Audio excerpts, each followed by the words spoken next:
So এই জমিনে, এই শহরে আবার একদিন অভ্যুত্থান হবে, ইন্তিফাদা হবে, লিখে রাখেন ইনশাআল্লাহ।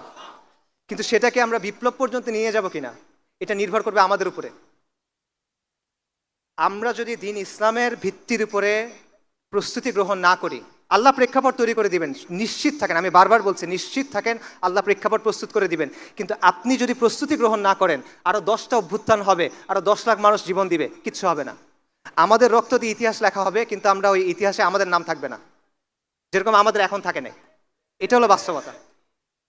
তো এটা একটা লম্বা পথ, এটা একটা দীর্ঘ পথ, এবং এটা হলো এমন পথ যেই পথের ধারে অনেক রথী মহারথী পড়ে থাকে, কঠিন পথ। এই পথে হাঁটবেন কিনা এটা আপনারা চিন্তা করেন, নিজেকে প্রশ্ন করেন, সিদ্ধান্ত নেন। ওই যে বললাম, আলোচনাগুলো যেন এমন হয়, আয়োজনগুলো যেন এমন হয়, বাসায় গিয়ে যেন কিছু নিয়ে যেতে পারেন, নিজেকে যেন প্রশ্ন করতে পারেন। নিজেকে প্রশ্ন করেন, এই পথে আপনি যেতে চান কিনা, এই পথে আপনি আগাতে চান কিনা।